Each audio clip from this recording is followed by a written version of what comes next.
Olá, seja bem-vindo. Este é o primeiro de uma série de vídeos produzidos como apoio à disciplina Teoria dos Grafos. Eu sou o professor Ernesto Massa e o tema desse nosso primeiro vídeo é o surgimento da teoria dos grafos. Essa história começa no meio do século XVIII na cidade de Königsberg. Königsberg era cortada por um rio, o rio Pengel, e, devido ao relevo, esse rio formava uma série de ilhas e porções de terra distintas na cidade. Para conectar essas porções de terra foram construídas 7 pontes e o mapa da região pode ser visto nesse slide, onde em azul você consegue ver o rio Pengel e em vermelho as 7 pontes destacadas. Bom, os habitantes da cidade, eles construíram um jogo, um desafio, que consistia em você conseguir percorrer todas as 7 pontes da cidade sem passar 2 vezes pela mesma ponte. É uma brincadeira informal, popular, que foi construída pelos habitantes de Königsberg. Como ninguém conseguisse resolver, acabaram levando esse problema a um famoso matemático que morava numa cidade próxima, Leonhard Euler, né, para que ele tentasse resolver esse problema. Euler não gostou muito de ser importunado com esse problema popular.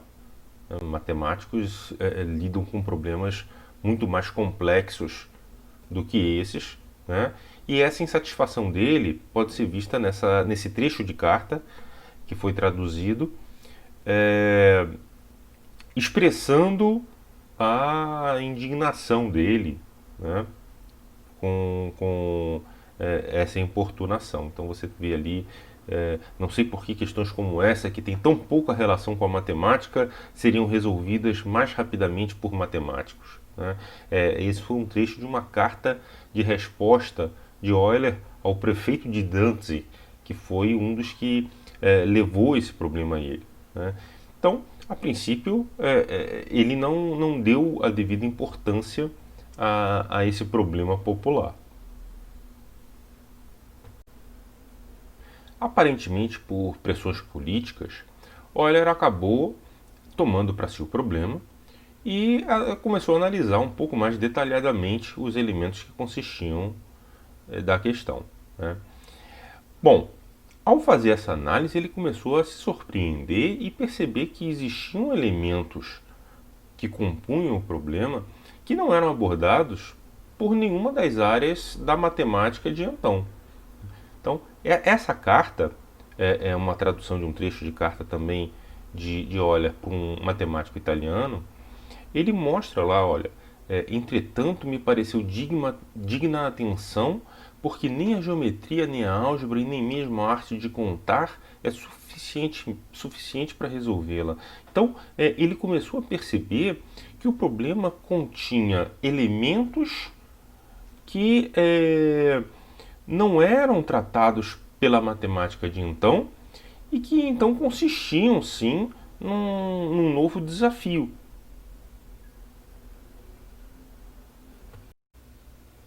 Então, o que fez Euler para tentar resolver o problema? Ele pegou o mapa da cidade, transformou o mapa em um diagrama, de forma que esse diagrama ele contemplasse todos os elementos essenciais para a resolução do problema. Então, todas as porções de terra do mapa foram representadas por pontos e a conexão entre essas porções de terra, que são as pontes, foram representadas por linhas. Então, para resolver o problema, Euler não se baseou mais no mapa, e sim num modelo construído com pontos e linhas. Mais tarde, esses pontos foram chamados vértices e essas linhas chamadas arestas.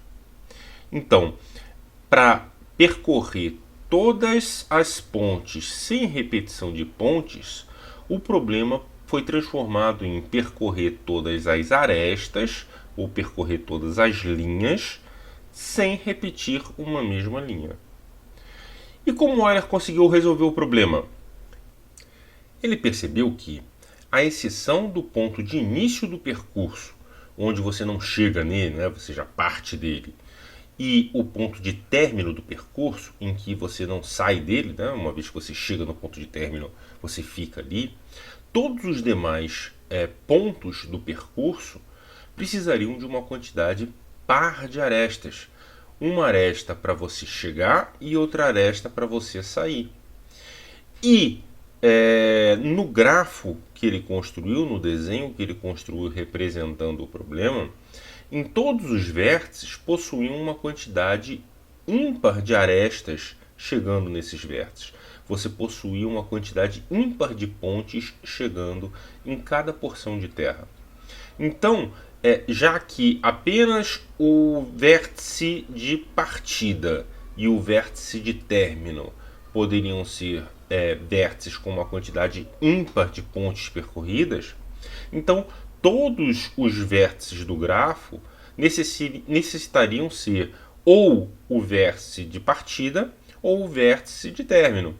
Mas como você só tem um vértice de partida e um vértice de término, e no grafo você tinha 4 vértices, então não havia caminho possível que percorresse todas as pontes do mapa da cidade sem que você repetisse ao menos uma ponte.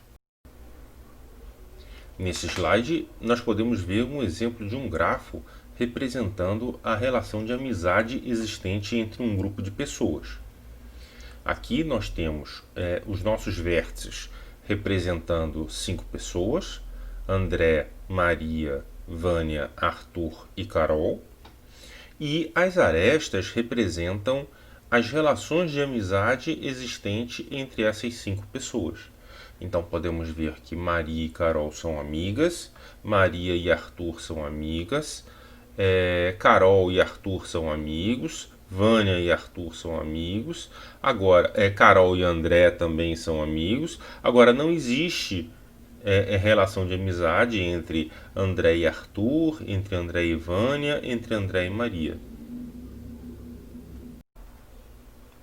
Note que a disposição dos elementos do grafo não interfere em nada na informação que ele contém. Então, a disposição dos vértices do grafo à esquerda nesse slide é totalmente diferente da disposição dos vértices no grafo da direita. Entretanto, a informação contida em ambos os grafos é exatamente a mesma. São os mesmos vértices e a relação existente entre esses mesmos vértices é a mesma. Então, não importa a forma como você desenha o grafo. Se as relações se mantêm, o grafo é o mesmo. Bom, então, se a disposição dos elementos de um grafo não interfere na informação que ele transmite, então é importante que exista uma definição formal independente do diagrama.